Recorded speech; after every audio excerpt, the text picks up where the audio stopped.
এসে পড়লাম আমার আগে যে পুরানো বাসাটা, ওইখানে এসে পড়লাম। দেখলাম কি এখানের জিনিসপত্রগুলো পরিবর্তন হয়েছে কিনা, আর সেটা দেখার জন্য তো অনেকদিন পর আমার পুরানো যে বাসার মাধ্যমে আমি চলে আসলাম। তো এই পরিবর্তন কিছু হয়নি, শুধু পরিবর্তন হয়েছে আমি এক জায়গা থেকে অন্য জায়গায় যাওয়াটাই পরিবর্তন। তো এই আমাদের যে চুলাটা আছে ওইটা যেমন ছিল তেমনই আছে চুলাটা।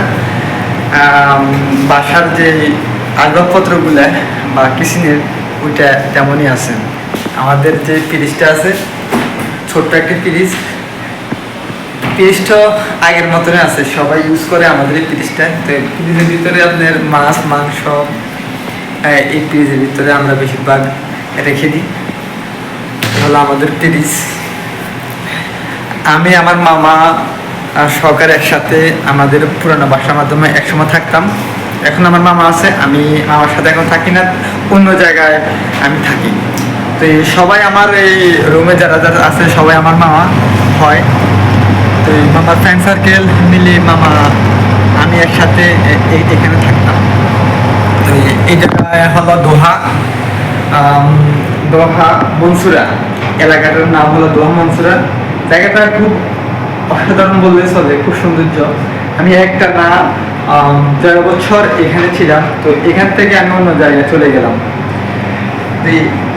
প্রতি সপ্তাহে একবার আমি এখানে আসি। মানুষ যেমন মায়ার টানে এই দেশে যায়, আমি অন্য জায়গায় গিয়েও আমার পুরনো যে বাসা এখন আছে ওইখানে মায়ার টানে এখানে আবার চলে আসি। কারণ মায়া তো মামার ভালোবাসা, মামাকে খুব ভালোবাসি। এই কখনো বা মামাকে ছেড়ে কখনো থাকিনি, বা এই ততদিন পর্যন্ত এই কাতারে আছি, একসাথে আমরা দুজনে ছিলাম। তো এই হঠাৎ একটা দুর্ঘটনার কারণে আমাকে অন্য জায়গায় চলে যেতে হয়েছে মামাকে ছেড়ে। তো এই আমাদের জন্য সবাই দোয়া করবেন, আমি আমার মামার জন্য। তো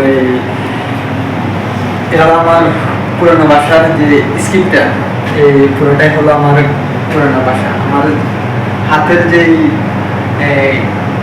একটা সামনের যে অংশটুকু সেটা হলো আমাদের মেন গেট। মেন গেটের পরে হচ্ছে আপনার রাস্তা, আমরা আছি মেন গেট পরে হচ্ছে রাস্তা। মেন রাস্তা বলা হয়, এখান দিয়ে আপনার গাড়ি চলাচল করে, বিভিন্ন মানুষ যাতায়াতের ব্যবস্থা প্রচুর। হাইওয়ে রোড যেরকম আমাদের স্থানীয় যে রোড রয়েছে একই সিস্টেমে। আমার পুরানো বাসার অনেক স্মৃতি আমার অন্তরে গেঁথে আছে, বা পুরানো বাসার আসবাবপত্র এবং মানুষগুলো ভালোবাসায় আমি মুগ্ধ। আজকে এসে আমার পুরানো বাসার মানুষগুলোর সঙ্গে দেখা হয়ে গেল, কিন্তু অনেকজনকে আমি পেলাম না আমার পুরানো বাসায়। আমাদের পুরানো বাসায় আজিজ মামা ছিল, আজিজ মামা নাই। আমরা মামা আছে, আমির মামা আছে, তারপর এনা মামা আছে, আরো মানুষগুলো আছে। এখানে শিবন মামা ছিল। শিবন মামা এখান থেকে কাজের সুবাদে অন্য জায়গায় চলে গেছে, এক স্থানে মনসুরের এলাকার ভিতরে সে আছে আমাদের শিবন মামা। তার জন্য শুভকামনা রইল এবং দোয়া রইল, ভালোবাসা রইল, সবসময় থাকবে আমাদের শিবন মামার জন্য। তো আমরা সবসময় আসছি, একসাথে থাকবো ইনশাল্লাহ। সবার সাথে পারস্পরিক দেখা হবে যতদিন পর্যন্ত কাতারে আছি। ধন্যবাদ সবাইকে, ভালো থাকবেন। মনসুরা, দোহা, কাতার, আমাদের পুরনো বাসা পুলিশকি। এই চুলাতে আমি বেশিরভাগ অনেকদিন মামাদেরকে হেল্প করতাম এই চুলার মাধ্যমে। মামারা রান্না করতো, আমি পেঁয়াজ রসুন যত জিনিসপত্র আছে এখানে আমি কেটে দিতাম।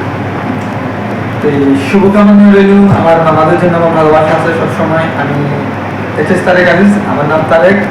তো যারা যারা আমার ভিডিওটা দেখবেন সাবস্ক্রাইব করে পাশে থাকার জন্য চেষ্টা করবেন। আমার ভালোবাসার মানুষ যারা যারা আছে অবশ্যই ধন্যবাদ।